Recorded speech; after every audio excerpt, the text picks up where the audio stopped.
What makes Pokemon Let's Go Pikachu and Eevee the second best main series Pokemon games is catch combos. It's the perfect gameplay feature for Pokemon because you catch Pokemon and you get everything. You get more items, shiny Pokemon, rare Pokemon, competitive Pokemon, experience, special Pokemon, and even legendary Pokemon. It's insane. And it turns out we're still learning new things about it over 3 years later. It's that crazy of a feature. So let's get into this from Anubis, Sabuna Switch on Twitter. I've been looking more into Let's Go Pikachu and Eevee spawn mechanics over the last couple weeks in hopes of finding some shiny, wild, legendary birds. Because, yeah, those are a thing.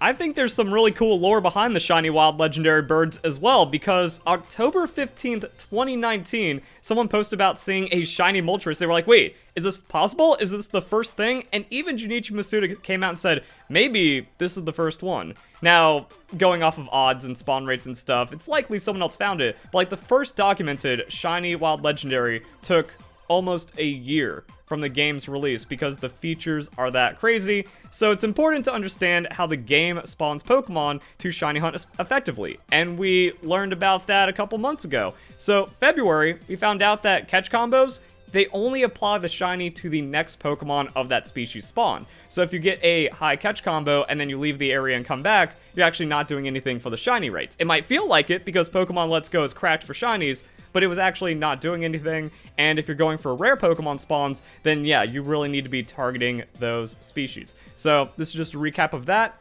However, to start, let me define the 3 categories of spawns in this thread. And that's another cool thing about Pokemon Let's Go, the dynamic spawn tables. And that's really what elevated the game over pretty much every other main series Pokemon game. The normal encounter table for the area, rare. Special spawns for each area. Chansey, Lapras, Snorlax, the starters, Charizard, and Dragonite. And then we have legendaries. So legendaries are recognized as their own spawn table, and there really wasn't much talk about that. It was pretty much assumed because of the way the legendaries spawned in, but again, like, for how complex a lot of things in Pokemon Let's Go were, the game was kind of overlooked, and we didn't get all the information that was really needed to show off how crazy this game is. So rare and legendary spawns are limited to 1 per species.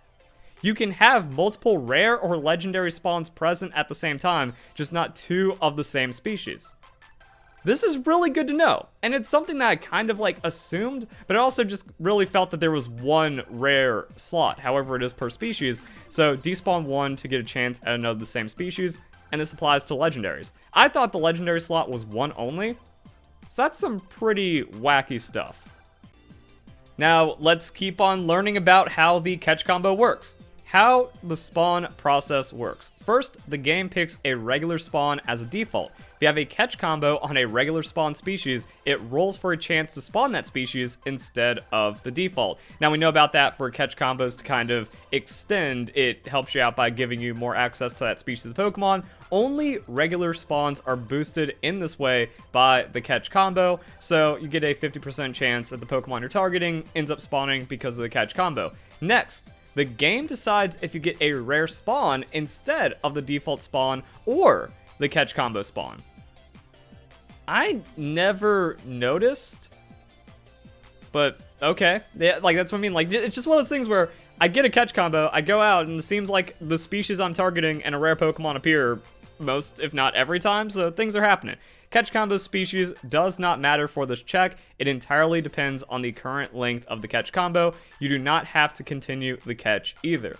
And that's also where it's weird, because you have to continue for shiny rates on the catch combo, but if you just have an active catch combo, anywhere you go, you're going to force rare Pokemon spawns.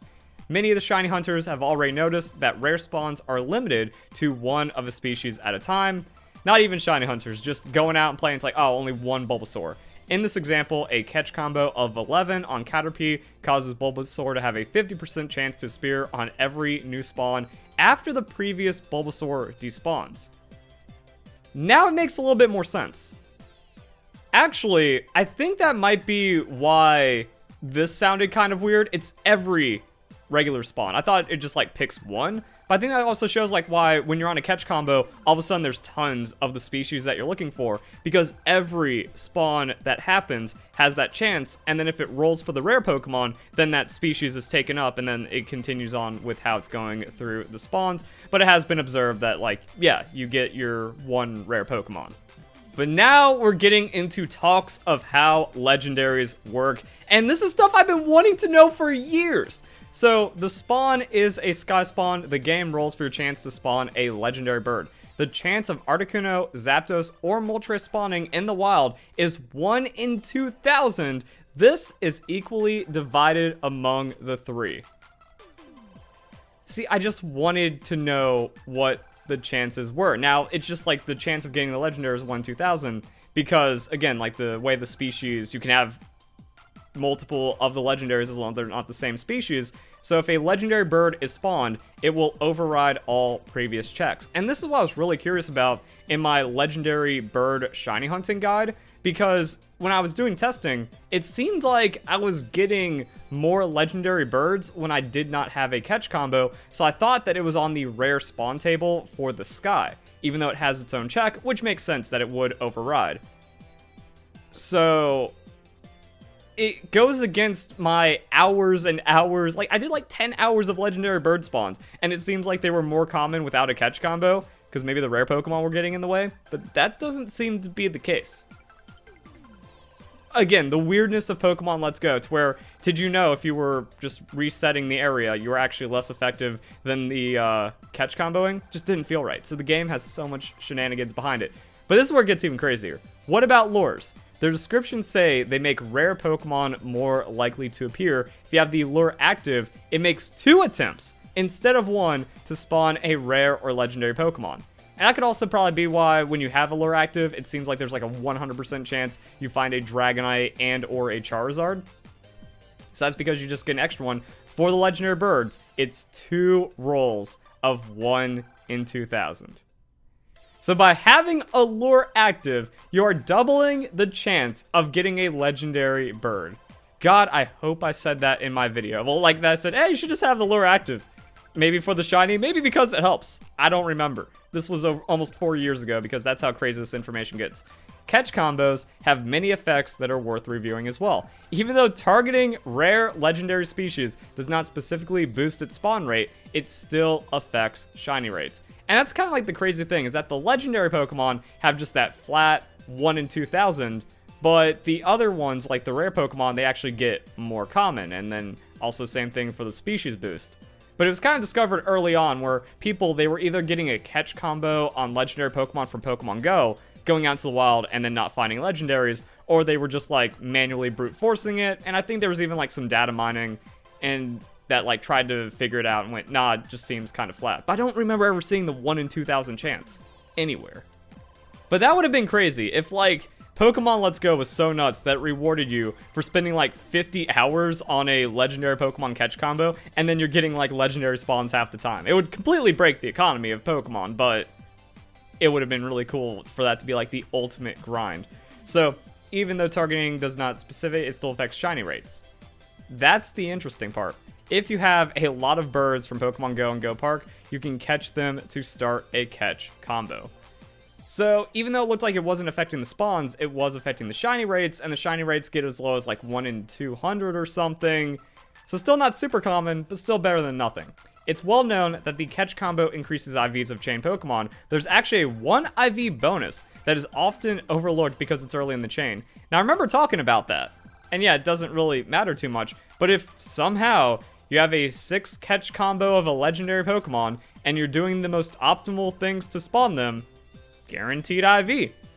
Doesn't really matter for Pokemon Let's Go or Modern Pokemon, because you go in Pokemon Sword and Shield, you give it some extra large candies, that's a Hyper Train Pokemon. Same thing for just doing a Blissey Chain until you get a level 100, that's a Hyper Train Pokemon. But there is value to chaining these incredibly rare Pokemon. Many players have noticed that the catch combo increases the number of large or small Pokemon. Correct. Using the lure adds an extra roll as well for height and weight. And that's kind of the rest of it, is talking about like how you actually get more common large Pokemon.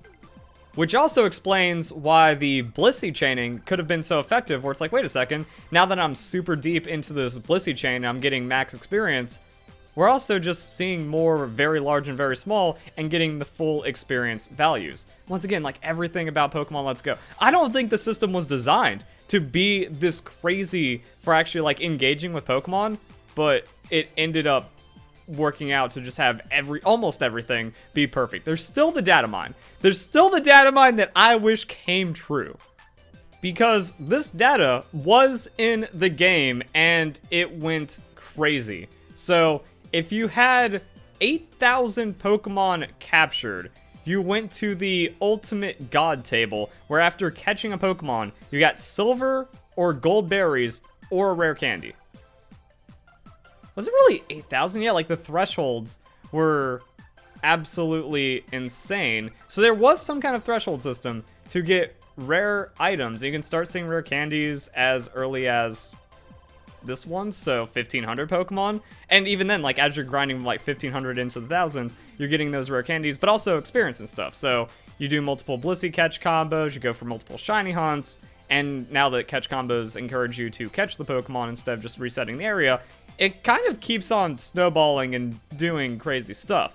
So if that was on top of this, maybe not as insane to need 8,000 Pokemon, then yeah, this actually would have been even better. So I want to see a feature like this as well, that like the more Pokemon you have caught, the more you are rewarded, and how everything just kind of like keeps coming together.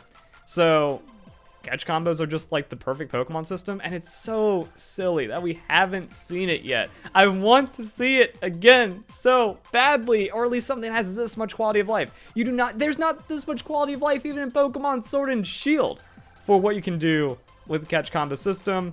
And to kind of bring it all home, a couple more interesting quirks. Wild legendary birds don't seem to run away once encountered, even if you wait for hours.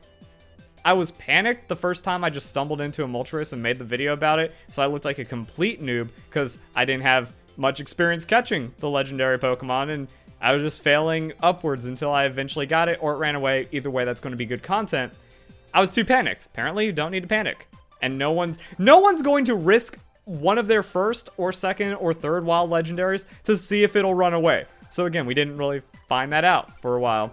The catch combo shiny bonus that applies to next spawn is preserved across zone transitions. So this is going back to the older information. And yeah, I think that makes sense. I think it's probably been observed, but it's also just good to know as like a hard fact, because the hard facts about how catch combos work in shinies and all the weird stuff in Pokemon Let's Go doesn't really seem that hard, even if we are dealing with like the data and stuff. So we got some weird stuff going on, but overall, legendary Pokemon spawns. If you're doing those legendary hunts, Pokemon Let's Go. There we go. That's some more information. You can refer to my guides as well, because I think that still like had the results and had the effects. And yeah, just some crazy stuff from one of the best Pokemon games. And I hope to see this kind of insanity in the future, especially for open world exploration in Pokemon Scarlet and Violet. Hope you guys enjoy the video. Hope you all have a nice day. Thank you very much for watching.